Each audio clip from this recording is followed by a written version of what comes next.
3페이지로 넘어가 보도록 하겠습니다. 3페이지 9번 문항입니다. 그림은 ABO식 혈액형이 A형인 0이의 혈액을 철수의 혈액과 섞었을 때 응집 반응 결과를 보여주고 있습니다. 네, 0이는 지금 A형이라고 했으니까 지금 보이시는 이 0이의 적혈구의 표면에 있는 요것이 바로 응집원 A라는 걸 알 수가 있고, 그러면 응집원 A랑 지금 항원항체 반응을 보이고 있는 요 응집소는 누굴까요? A랑 항원항체 반응을 하니까 이 응집소는 알파라는 걸 알 수가 있죠. 그러면 요 하얀색, 요 응집소 알파, 요 응집소 알파는 설마 0이의 것은 아닐 거 아니에요. 0이는 A형이니까 알파를 가지면 안 되겠죠? 그럼 이 알파는 누구 거예요? 그죠? 철수 거죠. 네, 철수는 알파를 가지고 있다라는 걸 알 수가 있어요. 그리고 보다시피 철수는 적혈구가 표면에 아무것도 없죠. 표면에 아무것도 없으면서도 알파를 갖고, 네, 그 다음에 여기 보이는 응집소 니은이 이제 베타이겠죠. 네, 베타는 0이의 것이기도 하지만 철수의 것일 수도 있죠. 네, 그래서 이 철수는 어쨌든 응집원이 없기 때문에 O형이라는 걸 알 수가 있습니다. 아시겠죠? 네, 이 그림 한번 해석을 해봤고요. 자, 그러면 이제 이 표를 한번 분석을 해볼게요. 자, ABO식 혈액형이 가나다라라는 사람이 있는데 0이의 혈액 중에서 혈구랑 혈장을 이렇게 분리를 해가지고 각각이랑 반응을 시켜봤다고 나와 있습니다. 그러면 0이의 혈액의 혈구에는 무엇이 있을까? 이 혈구, 적혈구에는. 그치, 응집원 A가 있겠죠. 왜냐면 0이는 A형이니까. 0이는 A형이니까. 그럼 혈장에는 뭐가 있을까요? 0이의 혈액의 혈장에는 응집소 뭐가 있을까요? 베타가 있겠죠. 응집소 베타가 있습니다. 그러면 이제 가나다라를 분석을 해보는 거야. 가인 사람은 응집원 A랑 반응을 해. 응집원 A랑 반응을 한다는 건 얘가 알파를 가졌다는 뜻이야. 그렇잖아요. A랑 반응하는 건 알파니까. 응집소 알파를 가지면서 응집소 베타랑도 반응을 해. 그럼 얘는 응집원 B를 갖는다는 뜻이에요. 요거 두 개를 동시에 가질 수 있는 건 누구예요? 그렇죠. B형이죠. B형. B형은 응집원 B를 가지면서 알파를 갖습니다. 아시겠나요?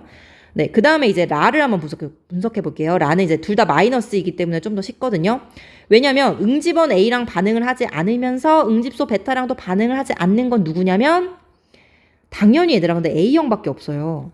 왜냐면 0이의 혈액에 혈구랑도 반응을 안 하고 혈장이랑도 반응을 안 하려면 0이랑 같은 혈액형이어야 돼요. 그래야 반응을 안 하죠. 같은 A형끼리는 반응을 안 하잖아요. 그러니까 라는 A형이라는 걸 쉽게 구할 수가 있습니다. 네, 이제 남은 거는 A, B형과 O형이죠. 자, 계속해서 볼게요. 응집원 A랑 반응을 한다 라고 했으니까 이거는 알파를 갖고 있다는 뜻이야. 그럼 알파를 갖고 있는 거는 O형이에요? A, B형이에요? 그렇죠. O형이죠. O형. O형은 응집소 알파, 베타를 다 갖잖아요. 그러니까 나가 O형이고, 그 다음에 다를 보면은 응집소 베타랑 반응을 합니다. 그럼 얘는 응집원 B를 갖는다는 뜻이니까 얘는 A, B형이 되겠죠. 이렇게 해서 가나다라를 모두 구했습니다. 기억. 철수의 혈액형은 가이다. 아닙니다. 철수는 O형이기 때문에 라라고 해야 맞겠죠. 라. 30명의 학생 중 니은을 가진 학생은, 자, 니은이 뭐냐면, 네, 니은 여기 있습니다. 니은은 베타이죠. 자, 베타를 가진 학생이 몇 명이냐라고 물었는데, 베타를 가진 건 얘들아 참고로 A형 아니면 O형입니다. A형과 O형. 이해가 되시죠? 베타를 가진 건 혈액형 중에 A형, O형밖에 없습니다. 그래서 A형과 O형의 수를 세면 돼요. A형이 어딨냐면 여기 있습니다. 11명. 그 다음에 O형은 어딨냐면 여기 있습니다. 7명.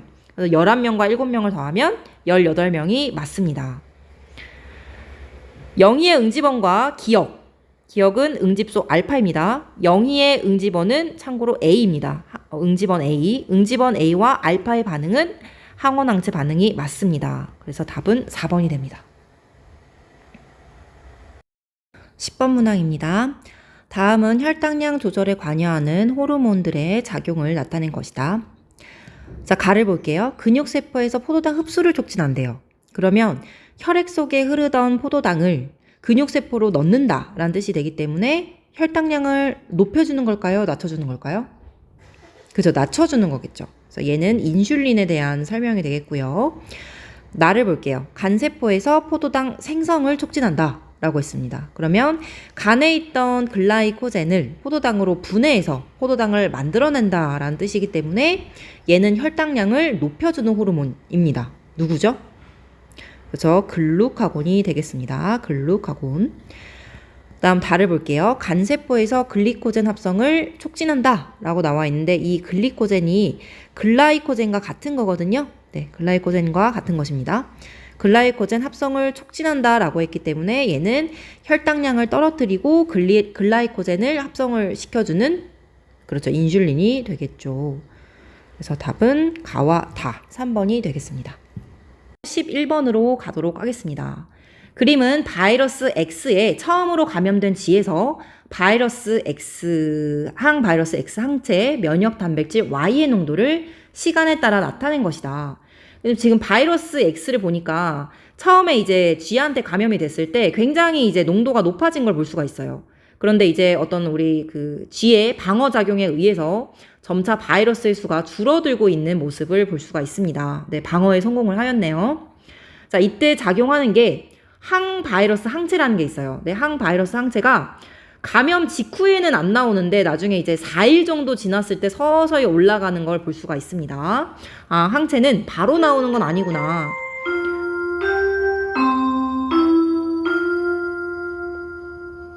네, 그렇죠. 항바이러스 항체의 경우에는 이제 1차적인 방어가 아니고 2차적인 방어가 되잖아요. 그래서 이걸 우리가 후천 면역 혹은 뭐 특이적 면역 이렇게 이야기를 드렸는데, 말씀을 드렸는데, 이 항체는 1차적인 게 아니고 2차적으로 이제 방어를 하는 거기 때문에 보다시피 이렇게 만들어지는데 시간이 좀 걸린다라는 거 알아두시면 좋고요.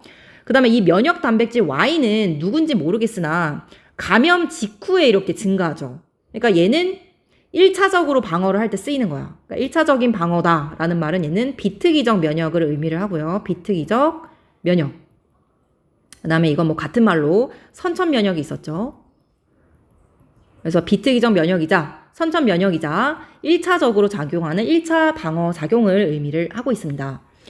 네, 문제를 볼게요. 구간 1에서 1차 방어 작용에 의해 X의 수가 감소된다라고 했는데 구간 1이 어딨냐면 네, 여기 있네요. 자, 구간 1에서 바이러스 X의 개체 수가 감소하는 게 맞고요. 그 다음에 1차 방어가 제대로 일어났죠. 네, 면역 단백질 Y에 의해서. 그래서 기억은 맞는 보기가 되겠습니다.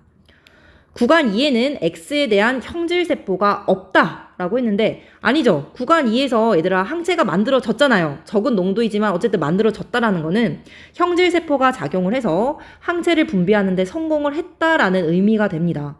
그래서 니은 보기는 틀린 보기가 되겠습니다. Y는 X에만 특이적으로 작용하냐라고 물었는데 아닙니다. 비특이적 면역이죠. 그렇기 때문에 디귿은 틀린 보기입니다. 참고로 이 Y는 선생님 생각에는 여기 이렇게 언급이 안 돼 있고 굳이 이걸 몰라도 풀 수 있긴 하지만 선생님 생각에 Y는 히스타민 같습니다. 히스타민. 왜냐면 이제 선천 면역이고 이 선천 면역 비특이적 면역 중에 그 바로 이제 이렇게 분비가 되는 게 히스타민이거든요. 그래서 참고로 히스타민은 알레르기 반응을 유발한다라고 했어요. 예를 들면 빨갛게 붓는다던가. 자, 빨갛게 붓는 거는 모세혈관의 그 두께가 두꺼워지는 거를 의미를 하죠. 그 다음에 혹은 모세혈관의 투과성이 높아진다던가. 네, 이런 것 때문에 알레르기 반응이라고 합니다. 그래서 이 히스타민은 비특이적 면역이다라는 거 꼭 알아두시면 좋겠습니다. 다음으로 12번 문제를 풀이하도록 하겠습니다. 그림 간은 어떤 병원체 X1과 X2를 나타내고 있습니다. 네, 보다시피 지금 겉에 있는 구조가 다르죠. 네, 다른 병원체이기 때문에 그렇습니다. 그 다음에 나는 사람이 X1과 X2에 감염이 되었을 때 생성되는 항체 구조를 나타낸 것이다. 병원체의 표면 물질은 항원으로 작용을 합니다. 네, 여기 보면 특이한 물질이죠. 이 특이한 물질은 인간이 어떻게 보면 이렇게 처음 보는 물질이잖아요. 인간과는 다른 어떤 표면을 갖고 있기 때문에 항원으로 작용을 할 수가 있습니다. 항체 1과 항체 3 볼게요. 항체 1과 항체 3을 보면은 네모네모한 모양이고 뾰족뾰족한 모양이지 않습니까? 그죠? 그럼 얘는 X2에 결합을 할 수 있을까요?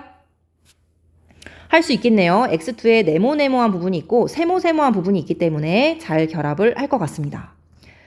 X1을 이용하여 만든 백신은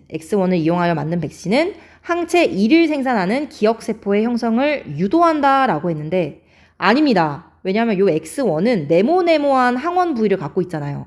그러면 얘가 들어와서 만들어지는 항체는 항체가 아니고 기억세포는 당연히 이거에 딱 맞는 그 모양을 가진 항체를 만들어야 될 거 아니에요. 그래서 이 기억세포는 항체 1을 만드는 게 아니고 네모네모한 항체 1을 만드는 기억세포의 형성을 유도하겠죠. 네, 그래서 이거를 보고 뭐라고 했냐면 특이적 면역이라고 했습니다. 특이적 면역. 들어온 요 항원의 모양에 딱 맞는 항체를 생산해서 그거에 맞는 맞춤형 대응을 한다. 그래서 그거를 특이적 면역이라고 한다. 라고 이야기를 하였습니다. 그래서 이 문제의 답은 3번이 됩니다.